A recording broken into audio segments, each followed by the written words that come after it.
ഹരേ കൃഷ്ണ. 2023 ഉത്പന്ന ഏകാദശിയും തൃപ്രയാർ ഏകാദശിയും 2 ദിവസങ്ങളിലാണ് വരുന്നത്. അപ്പോൾ അതുകൊണ്ട് നമുക്ക് അറിയാം 2 ഏകാദശി തീയതി എങ്ങനെയാണ് വരുന്നതെന്ന്. ഒന്ന് ഭൂരിപക്ഷ ഏകാദശിയും ഒന്ന് ആനന്ദ ഏകാദശിയും, അങ്ങനെ 2 തരത്തിലുള്ള ഏകാദശികളാണ് ഉള്ളത്. അപ്പോൾ ഭൂരിപക്ഷ ഏകാദശി എന്ന് പറയുന്നത് അത് തലേ ദിവസം ദശമി ദിവസം ബന്ധമുള്ളതാണ്. അപ്പോൾ ഏകാദശിയുടെ തലേ ദിവസം അതാണ് ദശമി ദിവസം, അതാണ് ഭൂരിപക്ഷ ഏകാദശി. എന്നാൽ ആനന്ദ ഏകാദശിയോ ദശമി ബന്ധം ഉൾപ്പെടുന്നില്ല. ഭൂരിപക്ഷ ഏകാദശി പിതൃക്കളുടെ ശ്രാദ്ധതിഥിയായിട്ടും നമുക്ക് ചെയ്യാവുന്നതാണ്.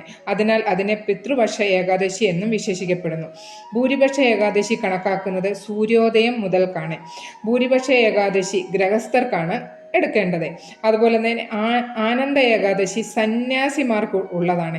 അപ്പോൾ നമുക്ക് ഗൃഹസ്ഥരായിട്ടുള്ള നമ്മൾക്ക് 8-ാം തീയതി തന്നെയാണ് നമ്മൾക്ക് ഏകാദശി എടുക്കേണ്ടത്. പിന്നെ തൃപ്പയാർ ഏകാദശി എടുക്കുവാൻ ആഗ്രഹമുള്ളവർ പിറ്റേ ദിവസവും എടുക്കാം. പക്ഷേ പാരണ സമയം എല്ലാം ഇത്തവണ വ്യത്യസ്തമാണ്. അതുകൊണ്ട് വീഡിയോ എല്ലാവരും എൻ്റെ വരെ കാണണം. ഒരു 7 മിനിറ്റുള്ള വീഡിയോ ആയിരിക്കും. അപ്പോൾ പെട്ടെന്ന് തന്നെ ഞാൻ പറയാം. ആദ്യം ഉത്പന്ന ഏകാദശിയെക്കുറിച്ച് പറയാം. അത് 8-ാം തീയതിയാണ്. 8-ാം തീയതി വെള്ളിയാഴ്ചയാണ് ഉത്പന്ന ഏകാദശി. അന്ന് രാവിലെ 8-ാം തീയതി രാവിലെ 5:06 ഏകാദശി തിഥി ആരംഭിക്കുന്നത്. അതുപോലെ തന്നെ ഏകാദശി തിഥി അവസാനിക്കുന്നത് 9-ാം തീയതി ശനിയാഴ്ച രാവിലെ 6:31 അവസാനിക്കുകയും ചെയ്യുന്നു. സൂര്യോദയത്തിന് മുമ്പ് തന്നെ ഏകാദശി തിഥി അവസാനിക്കുന്നതാണ്. അപ്പോൾ എല്ലാവരും നിങ്ങൾ 8-ാം തീയതി തന്നെ ഏകാദശി എടുക്കാൻ നോക്കുക. പക്ഷേ തൃപ്രയാർ ഏകാദശി എടുക്കാൻ ആഗ്രഹമുള്ളവർ 9-ാം തീയതിയും എടുക്കാം. ആക്ച്വലി ഇതിൻ്റെ പാരണ സമയം ഒക്കെ ഉച്ചകഴിഞ്ഞായതുകൊണ്ട് നിങ്ങൾക്ക് 2 ഏകാദശിയും എടുക്കാവുന്നതാണ്. പക്ഷേ നിങ്ങളുടെ ആരോഗ്യം അനുസരിച്ച് എടുക്കുക. അപ്പോൾ വൃശ്ചിക മാസത്തിലെ കൃഷ്ണപക്ഷത്തിലെ 11-ാമത്തെ ദിവസമാണ് ഉത്പന്ന ഏകാദശി ആഘോഷിക്കുന്നത്. ഈ ദിവസത്തിലാണ് ഏകാദശി മാതാവ് ജനിക്കുന്നതും. ആയതിനാൽ ഇതുവരെയും ഏകാദശി വ്രതം എടുക്കാത്തവർക്കായി ഈ ദിവസം ഏകാദശി വ്രതം എടുക്കുവാൻ തുടങ്ങാവുന്നതാണ്. ഇതുവരെ എടുക്കാത്തവർക്ക് നമുക്ക് ഈ ഏകാദശി ദിനത്തിൽ നിങ്ങൾക്ക് സ്റ്റാർട്ട് ചെയ്യാവുന്നതാണ്. നല്ലൊരു ഏകാദശി. ഏകാദശി മാതാവിനെ മഹാവിഷ്ണുവിൻ്റെ രൂപമായാണ് കണക്കാക്കുന്നത്. ഈ ദിവസം ശ്രീ മഹാവിഷ്ണുവിനെ ആരാധിക്കുകയും ഉപവാസം അനുഷ്ഠിക്കുകയും ചെയ്യുന്നു. വൃശ്ചിക മാസത്തിലെ ഏകാദശി മഹാവിഷ്ണുവിന് വളരെ പ്രിയപ്പെട്ട ഏകാദശിയായിട്ടാണ് നമ്മൾ കണക്കാക്കപ്പെടുന്നത്. ഉത്പന്ന ഏകാദശി നാളിൽ വ്രതമനുഷ്ഠിക്കുന്നതിലൂടെ ഒരു വ്യക്തിയുടെ മുൻ ജന്മ പാപങ്ങൾ നശിക്കുകയും മോക്ഷം ലഭിക്കുകയും ചെയ്യുന്നു. കൂടാതെ അവരുടെ എല്ലാ ആഗ്രഹങ്ങളും നിറവേറ്റി അവരുടെ ജീവിതത്തിൽ സന്തോഷവും സമൃദ്ധിയും ജീവിതത്തിൽ നിലനിർത്തുന്നതിന് വേണ്ടി ഈ ഏകാദശി നോക്കുന്നതിലൂടെ നിങ്ങൾക്ക് ബലം കിട്ടുന്നതാണ്. ഏകാദശിയുടെ ദിവസം രാവിലെ തന്നെ എണീറ്റ് ബ്രഹ്മമുഹൂർത്തത്തിൽ തന്നെ എണീറ്റ് കുളി ഒക്കെ കഴിഞ്ഞ് പൂജാ റൂം ഉണ്ടെങ്കിൽ നിങ്ങൾ ക്ലീൻ ചെയ്യുക. ഭഗവാനെ നിങ്ങൾ പഞ്ചാമൃതം കൊണ്ട് നിങ്ങൾക്ക് അഭിഷേകം ചെയ്യാവുന്നതാണ്. ആ അഭിഷേകം നിങ്ങൾക്ക് ചരണാമൃതമായിട്ട് നിങ്ങൾക്ക് കഴിക്കാവുന്ന, നിങ്ങൾക്കും കുടുംബത്തിലുള്ള എല്ലാവർക്കും കൊടുക്കണം. ശേഷം നിങ്ങൾക്ക് ഭഗവാനെ ലഡ്ഡു ഗോപാൽ ഉണ്ടെങ്കിൽ ഭഗവാനെ അഭിഷേകം ചെയ്തതിന് ശേഷം മഞ്ഞ കളറുള്ള ഡ്രസ്സ് ധരിപ്പിക്കാവുന്നതാണ്. ശേഷം മഞ്ഞ പൂക്കൾ കൊണ്ട് മാലയുണ്ടാക്കി ഭഗവാനെ അർപ്പിക്കുക. അതുപോലെ തന്നെ നിവേദ്യമായിട്ട് മഞ്ഞ കളറിലുള്ള പലഹാരങ്ങളോ ചെറുപയർ കൊണ്ടുള്ള പായസമോ നിങ്ങൾക്ക് കൊടുക്കാവുന്നതാണ്. അതുപോലെ തന്നെ ഭഗവാനെ അന്ന് നിങ്ങൾക്ക് നെയ്യിൽ ദീപം അർപ്പിക്കുക. എല്ലാം നിങ്ങൾക്ക് അറിയാവുന്ന കൂട്ട് തന്നെ ലളിതമായ രീതിയിൽ നിങ്ങൾക്ക് പൂജ ചെയ്യുക. ശേഷം നിങ്ങൾക്ക് തുളസി മാതായുടെ അടുക്കിലും നിങ്ങൾക്ക് ഒരു നെയ്ദീപം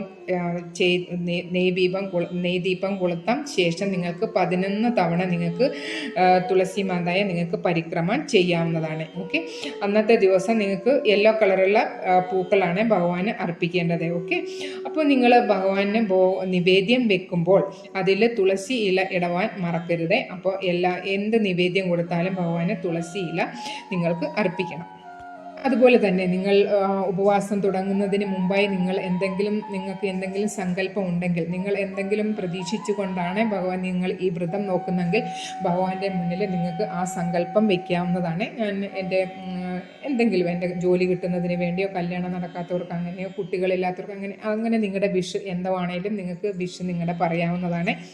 പിന്നെ ഒരു കാര്യങ്ങളൂടെ പറയാം. നിങ്ങൾ അറിഞ്ഞോ അറിയാതെയോ എന്തെങ്കിലും ആ ദിവസം നിങ്ങൾ എന്തെങ്കിലും പോരായ്മകളുണ്ടെങ്കിൽ അതെല്ലാം പുറത്ത് ഞങ്ങൾക്ക് ആ കുറവുകളെല്ലാം നികത്തി ഞങ്ങൾക്ക് അനുഗ്രഹം തരണമേ എന്ന് നിങ്ങൾക്ക് ഭഗവാനോട് പ്രാർത്ഥിക്കണം. ശേഷം അന്ന് നിങ്ങൾക്ക് ഓം നമോ ഭഗവതേ വാസുദേവായ ആ മന്ത്രം നിങ്ങൾക്ക് ജപിക്കാവുന്നതാണ്. ഹരേ കൃഷ്ണ മന്ത്രം ജപിക്കാവുന്നതാണ്. ഗജേന്ദ്ര മോക്ഷം നിങ്ങൾക്ക് പാരായണം ചെയ്യാവുന്നതാണ്. വിഷ്ണു സഹസ്രനാമം, ഭഗവത്ഗീത, അങ്ങനെ നിങ്ങൾക്ക് അറിയാവുന്ന കാര്യങ്ങളൊക്കെ നാരായണൻ തുടങ്ങിയ എല്ലാ കാര്യങ്ങളും നിങ്ങൾക്ക് പാരായണം ചെയ്യാവുന്നതാണ് അന്നത്തെ ദിവസം. അതുപോലെ തന്നെ വൈകിട്ട് നിങ്ങൾക്ക് കുളിച്ച് ശുദ്ധിയായി ഭഗവാനെ നെയ്ദീപം അർപ്പിച്ചതിന് ശേഷം നിങ്ങൾക്ക് നാമജപങ്ങൾ ചെയ്യാവുന്നതാണ്. തുളസി മാതായിക്ക് നിങ്ങൾക്ക് നെയ്ദീപം സമർപ്പിക്കുക, 11 പ്രദക്ഷിണം വയ്ക്കുക അന്നത്തെ ദിവസം വൈകിട്ടും. ഓക്കെ. അപ്പോൾ 8-ാം തീയതി വെള്ളിയാഴ്ച നിങ്ങൾക്ക് ഏകാദശി എടുക്കുന്നവർക്ക് പാരണ ചെയ്യേണ്ടത് 9-ാം തീയതി രാവിലെ അല്ല, ഉച്ചയ്ക്ക് 1:16 മുതൽ 3:20 വരെയാണ്. അതിനുള്ളിൽ നിങ്ങൾക്ക് പാരണ വിടണം. ഓക്കെ. രാവിലെ അല്ല, രാവിലെ ഒരിക്കലും ചെയ്യരുത്. അപ്പോൾ ഹരിവാസര സമയമാണ്, ഭഗവാന്റെ പ്രസൻസ് ഭൂമിയിലുള്ള സമയമാണ്. അപ്പോൾ ഒരിക്കലും 9-ാം തീയതി രാവിലെ ഒരിക്കലും പാരണ വിടരുത്. ഓക്കെ. ഹരിവാസര സമയം ആരംഭിക്കുന്നത് 9-ാം തീയതി വെളുപ്പിനെ 12:10 മുതൽ ഉച്ചയ്ക്ക് 12:42 വരെയാണ് നമ്മുടെ ഹരിവാസര സമയം. അതുകൊണ്ടാണ് ആ സമയം നിങ്ങൾക്ക് പാരണ വിടാൻ പാടുള്ളതല്ല. ഇനിയും തൃപ്പയാർ ഏകാദശി അന്ന് ഡിസംബർ 9-നാണ്. അപ്പോൾ തൃശ്ശൂർ ജില്ലയിലെ നാട്ടിക ഗ്രാമപഞ്ചായത്തിൽ തീബ്ര നദിയുടെ തീരത്തായി സ്ഥിതി ചെയ്യുന്ന പ്രസിദ്ധമായ ക്ഷേത്രമാണ് തൃപ്പയാർ. ചതുർബാഹുവായ ശ്രീരാമചന്ദ്രനാണ് ഈ ക്ഷേത്രത്തിലെ മുഖ്യ പ്രതിഷ്ഠ. സാധാരണ വിഷ്ണു ക്ഷേത്രങ്ങളിൽ വെളുത്ത പക്ഷ ഏകാദശിക്കാണ് പ്രാമുഖ്യം. എന്നാൽ തൃപ്പയാരപ്പൻ്റെ ശൈവ ചൈതന്യം മൂലമാണ് ഇവിടെ കറുത്ത പക്ഷ ഏകാദശി പ്രധാനമായത്. ത്രിമൂർത്തി ചൈതന്യം നിറഞ്ഞ ദേവനാണ് തൃപ്പയാറപ്പൻ. ലക്ഷ്മി ദേവി, ഭൂദേവി സമേതനായ തൃപ്പയാറപ്പനെ തൊഴുതു പ്രാർത്ഥിച്ചാൽ സകല ദുരിതങ്ങളും ദാരിദ്ര്യങ്ങളും നീങ്ങുമെന്നാണ് വിശ്വാസം. തൃപ്പയാർ ഏകാദശി ദിനത്തിലെ ഭഗവാന്റെ നിർമ്മാല്യ ദർശനം ശ്രേഷ്ഠവും പുണ്യദായകവുമാണ്.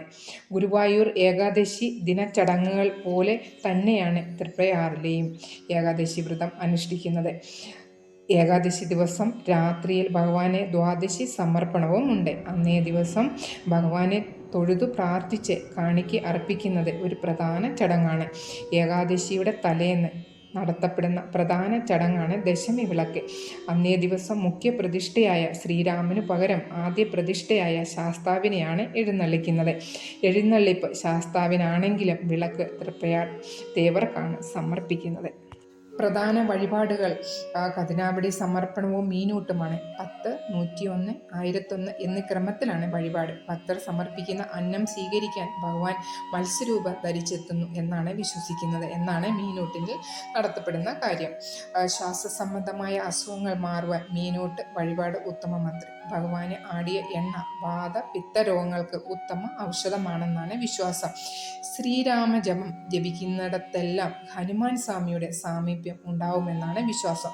ക്ഷേത്രത്തിൽ ഹനുമാൻ സ്വാമിക്ക് പ്രത്യേക പ്രതിഷ്ഠ ഇല്ലെങ്കിലും ഹനുമത് പ്രീതിക്കും സർവാഭിഷ്ട സിദ്ധിക്കായും നിത്യേന സുന്ദരകാന്ഡം പാരായണവും അവൽ നിവേദ്യവും സമർപ്പിക്കാറുണ്ട്. 9-ാം തീയതി ഏകാദശി എടുക്കുന്നവരുടെ പാരണ സമയം 10-ാം തീയതി, അതായത് സൺഡേ രാവിലെ 7:03 മുതൽ 7:13 വരെയുള്ള സമയമേ ഉള്ളൂ. 10 മിനിറ്റ് മാത്രമേ ഉള്ളൂ. അതിനുള്ളിൽ തന്നെ നിങ്ങൾക്ക് പാരണ വിടാൻ ശ്രമിക്കണം.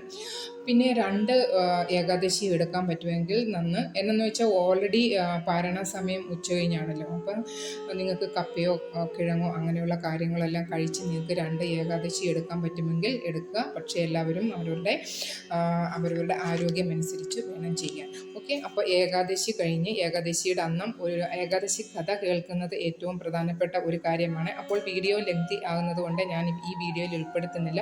അടുത്ത വീഡിയോ ഞാൻ പെട്ടെന്ന് ഇടുന്നതായിരിക്കും. അപ്പോൾ ഏകാദശി കഥ അതിൽ എല്ലാവരും കേൾക്കാം. അപ്പോൾ ഇത്രമേ ഉള്ളൂ. അപ്പോൾ വീഡിയോ ഇഷ്ടമാവുകയാണെങ്കിൽ ലൈക്ക് ചെയ്യാനും പുതിയതായിട്ട് കാണുന്നവർ ചാനൽ സബ്സ്ക്രൈബ് ചെയ്യാനും മടിക്കണ്ട. ഹരേ കൃഷ്ണ, സർവം കൃഷ്ണാർപ്പണം.